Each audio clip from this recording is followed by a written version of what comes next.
meron kasi ngayon, Bihot, i-relate natin tong kwento mo dun sa kay Carlos Yulo. Kilala mo si Carlos Yulo? Yung Olympians. Yung dalawang gold medal. Nalo yun, si Carlos Yulo, nagkaroon sila ng conflict nung nanay niya kasi nung nanalo siya sa world champion din sa Japan yata to, ay nagkaroon siya ng mga incentives at nagamit ng nanay niya yung pera. Pero yung sabi nung nanay niya, napunta daw binili daw niya ng bahay para din naman daw yung kay Carlos. At siguro may mga iba pa silang hindi pagkakaintindihan. Ngayon, bilang ikaw, dahil isa ka ring naging anak at sabi mo nga sa part 1 ng vlog ay 80% ng allotment mo ay binibigay mo sa daddy mo. Tapos si Yulo, nagastos ng nanay niya yung incentives niya na 750,000, binili ng bahay para din naman sa kanila, ay hindi na sila nagbate. Ano yung opinion mo muna doon? Bakit mo siya na sa nanay man niya yun? Sa pira nakita naman niya kung saan napunta. Oo, at samantala ikaw, halos buong pagbabarko mo, napunta sa ano mo, sa mga magulang mo. Sa bahay. So, para sa iyo, ang pagbibigay ba sa magulang ay yung pagbibigay mo ay taos puso mo yung binibigay sa kanila? Oo, siyempre. Kasi magulang ko yan eh. Labs na labs ko yung magulang ko eh. So, ano mapayo mo kay Carlos? Na ganyan na dapat, hindi niya binabati ang parents niya. Huwag siya mag-ano sa nanay niya. Kaya nanay niya yan eh. Kahit anong mangyari, nanay talaga niya yan. Tsaka yung pera din naman ginastos sa sa mga sugal, kung ano-ano pa dyan. Nasa bahay naman din. At least nakita niya saan napunta ang pera. Okay. So, ngayon, doon tayo sa kasi bumaba ka na sa pagbabarko, nag-permanent ka na sa lupa dahil hindi ka na nag-onboard. Nung time na pinaparesign ka, nagsisi ka na hindi ka na babalik sa barko, dito ka na sa land base. Meron ka mga regrets? Nagsisi kasi siyempre pag hindi ka na nagbarko, wala ka na income eh. Okay. Isa din nga, isipin natin nga, pag nasa lupa ka, wala kang kita. May income ka man dito dati? Nagtrabaho ka kay Mirin? Dati yung dito ako. Bakit kailangan mo pa umuwi para hanapin muli ang barko? Na may trabaho ka man? Gusto ko rin talaga barko din. Nasa isip ko rin yung barko lagi. Hindi ka ba happy dito sa trabaho mo nung nandito ka? Hindi kasi yung mga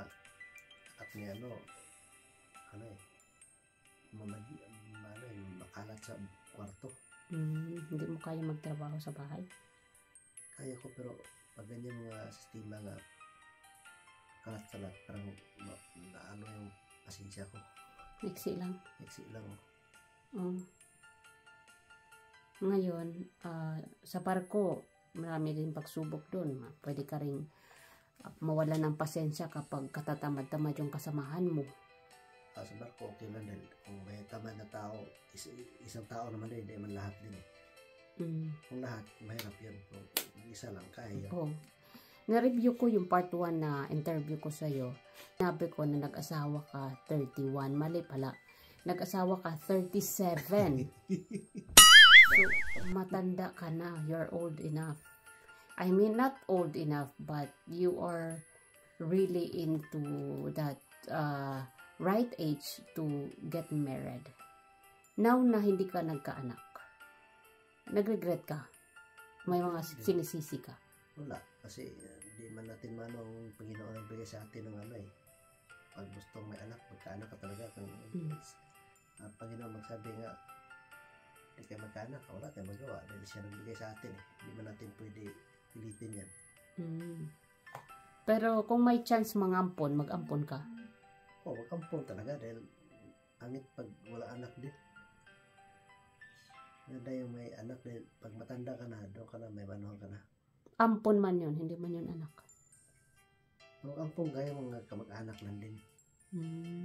Kasi mag-ampo ka ng ibang tao, mahirap din. Mm.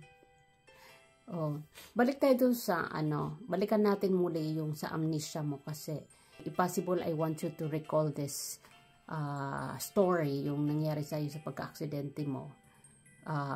Every time I have it in my mind, I have to ask you para ma-check ko na rin yung memory loss mo kung bumabalik na ba. Kasi dati nung kinuha kita dito, 2 years mo ako na-recognize as wife. Hindi mo ako kilala.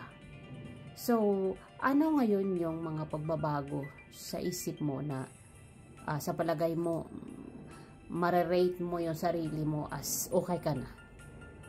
Ano yung mga observation mo? Okay na, kasi nawala na yung makalimutan ko. Makalimutin ka pa rin. Hindi na gaano. Oo, di nag-ano. Katulad dati. Ano yung mga hindi mo nagawa dati nung pagdating mo dito na ngayon nagagawa mo na? Nung utusan mo ako nga, di ko masunod. Di ko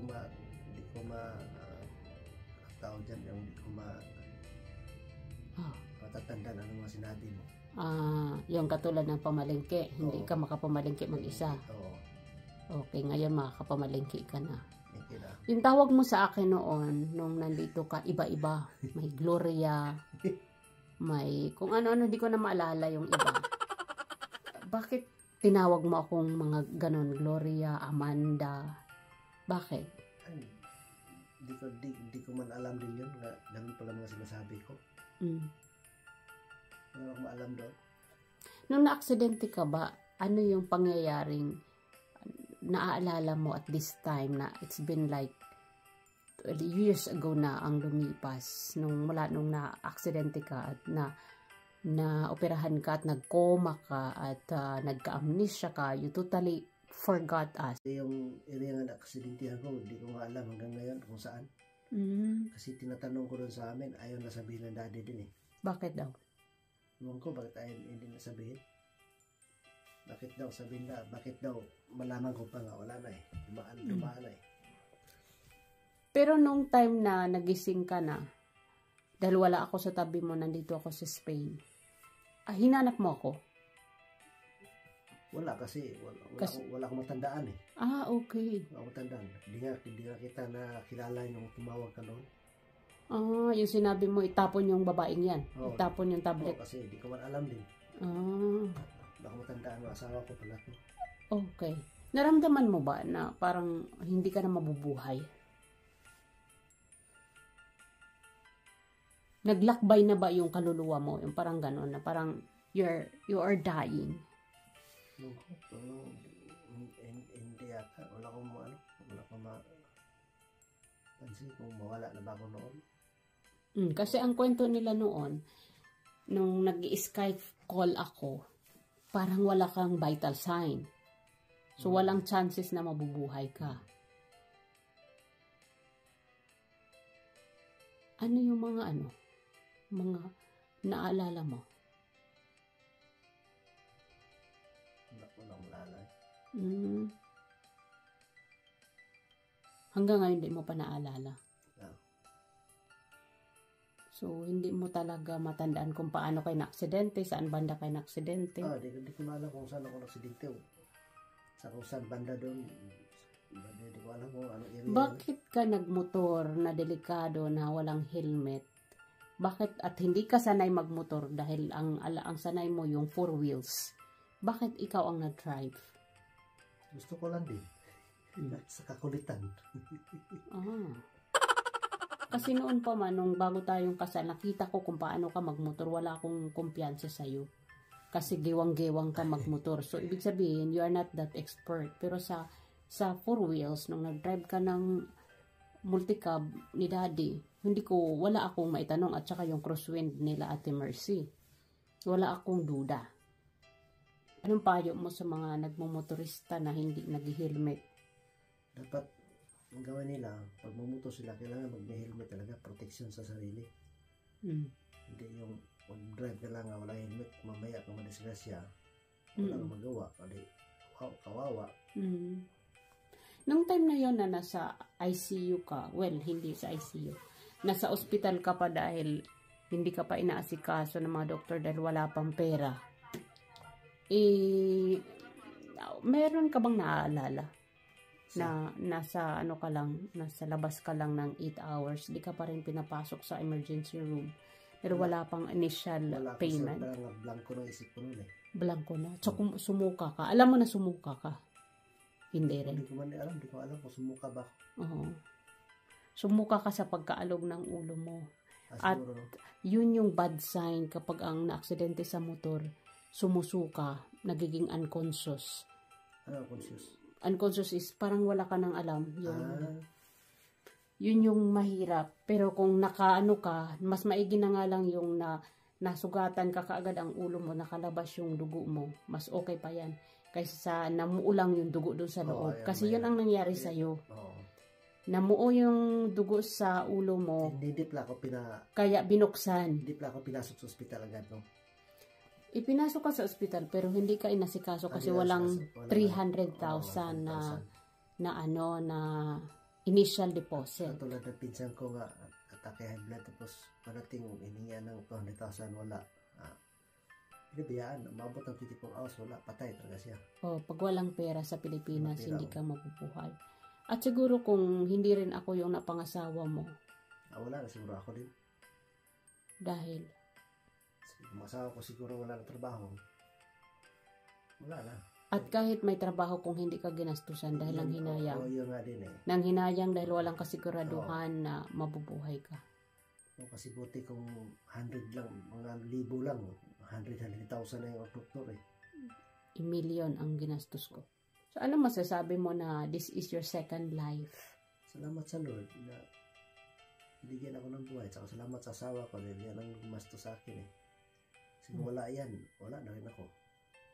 Kasi wala kang ipon sa siman mo. Wala. Hindi ko naisip sana mag-ipon ng pera.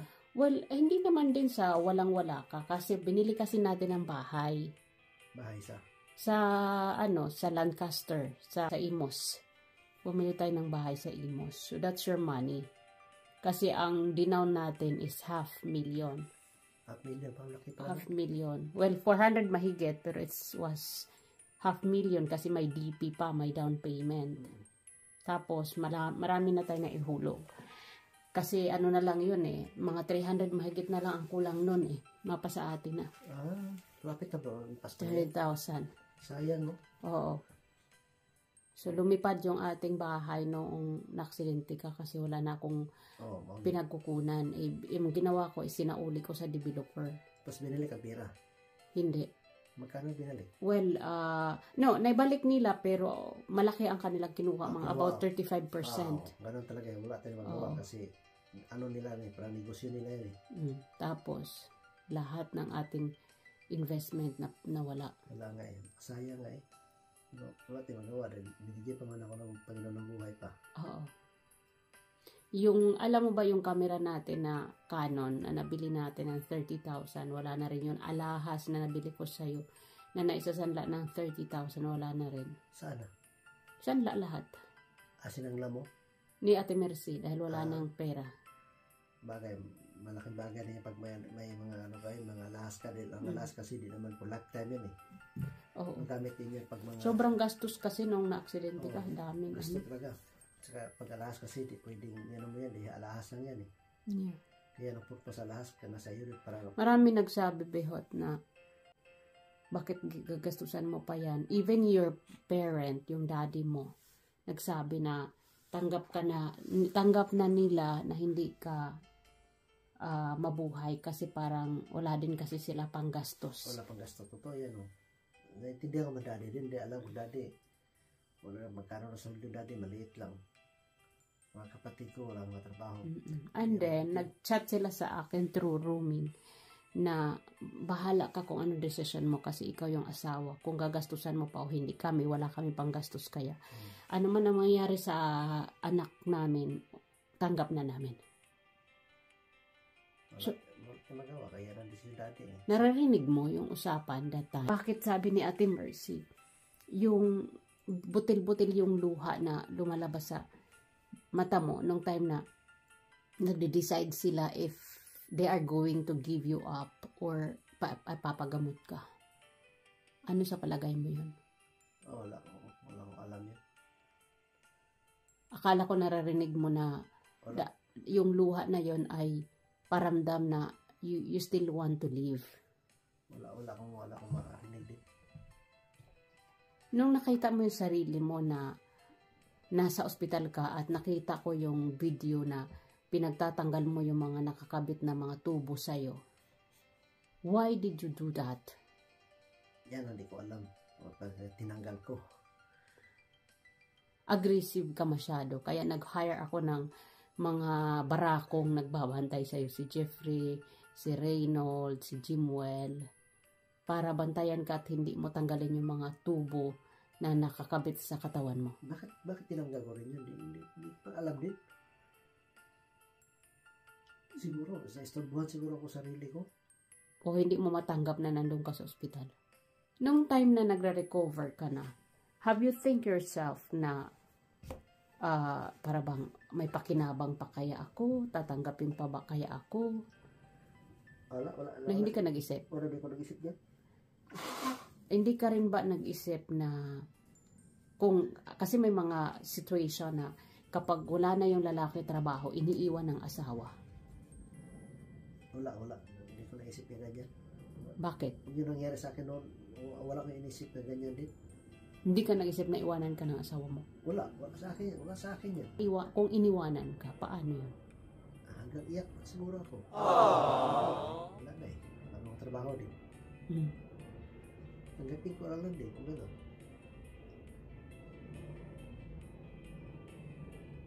Sa palagay mo lang, sa ano mo lang, do you think gagawin ko yon? Alam ko hindi din. Alam ko mabait ka eh. Sabi, isip-isip ko nang mangyari ito. Hindi magawa ng asawa ko. Nagbayad ng asawa ko. Marunong umitindi yun. Kung iba yun na pangasawa mo. Yun lang din natin alam din.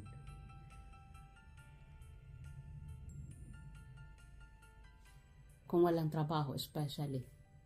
Yun nga, mahirap pag Baka hindi ka na nagastusan. wala nga, patay, nasura ko. Ngayon, nung nag-recover ka na, mainitin ang ulo mo. Nang tataob ka ng lamesa. Sa gamot siguro yan. Tinatapon mo yung mga, yung doon sa amo ko, sisipa-sipa mo yung mga pinto. Alam mo ba yung ginagawa mo? Aware ka sa ginagawa mo na sa kabila nung hindi natin gamit yan, sa mga amo ko yan, pinagsisipa-sipa mo. Wala ko alam yan eh. Hindi ko alam yan. Ginagawa pa akong gano'n din. Ngayon di mo pa rin naalala kung bakit mo sinisipa. Wala, di ko na naalala. Ano sinisipa ko nun? Mga lamesa sa kainan. Bakit sinisipa ko? Yan din ang tanong na gusto ko itanong sa'yo. Hindi ko na alam eh. Siguro sa init na ulo siguro minsan. Dahil sa gamot siguro ba? Ngayon nga, it's been like more than years na. Like more than 5 years na mula nung na-aksidente ka hanggang ito na ngayon ang development mo. How do you rate yourself? Like, kasi ikaw niyan ang makakaramdam kung nasaan ka na eh. Kumbaga sa 100%, you will know yourself kung saang recovery ka na, saang porsyento ka na. Ilang porsyento na yung recovery mo? Okay na. Kasi medyo malala ko na lahat din. Umaasa ka ba umaasa ka na babalik sa 100% yung memory mo? Oo, umaasa ako din habang buhay pa ako, nabuhay ako din. Bibigay talaga sa akin ng Panginoon yan. Amen. Kaya huwag na natin magpagawalas pag-asa. Nagpe-pray ka at nagpapasalamat ka kay Jesus. Salamat o Jesus. Bibigyan ako ng pangalawang buhay. Saka sa iyo, saka na daddy, mga kapatid ko. Importante yan eh. Nung minumura mo ako, alam mo yun? Mura sa? Minumura ako mo dati, doon sa trabaho, yung naninipa ka ng upuan, tapos minumura mo ako. Bago-baguhan ako? Oo, yung bagong dating ka. Na hindi ko minsan narinig sa pag-aasawa natin na minura mo ako. Iwan ko, bakit ganun nagawa ko? Alam mo yung ginagawa mo. Hindi ko alam din, wala akong matandaan. Yung mainitin ang ulo mo lagi. Iwan ko, hindi ko alam din. Ngayon, ano, sa palagay mo, mainitin pa rin? Wala na, ulo ko, maluwag na. Awan na. Maluwag. Dahil sa mga gamot siguro iinom. Isa din yan. Nakaka-apekto. Oo. Sige. So, masasabi mo bang survivor ka na ng amnesia at coma? Oo, masasabi talaga.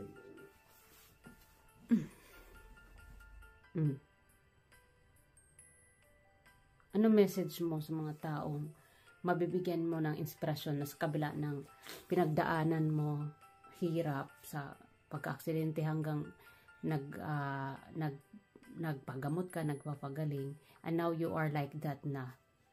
Ano message mo sa mga may taong tulad mo na may pinagdaanan? Kailangan, importante, ampo sa Panginoon, lapit sa Panginoon. Ang pag ganyan man nangyari, pag mga disgrasya, ang Panginoon na nag sa atin, bigay ng pangalawang buhay natin Mula si Panginoon, wala na tayo. Alam mo pa rin mag-drive? Yung pick up. Oo, yung pick up. Yung pick up daddy, nakadrive ako noon. Alam mo pa no, walang nagbago sa pagdadrive mo sa 4 wheels. Alam ko pa rin. So hindi ka natatakot mag-drive ulit sa 4 wheels? 4 wheels na? Takot sa 4 wheels, 4 wheels man. Ang motor, ayaw. Buti na memorize mo pa yung mga cambio, yung saan banda yung paghawa. Pag kutsi, tinanong ko siya kung saan ang segunda, Oo. primera, tercera. Sa ganun lang, segunda, atras, primera. So kaya mo pa mag-drive until now sa kotse? Neutral. Kaya. Kaya pa. Sige, babay na. Sa sunod naman. Sinahiya ko.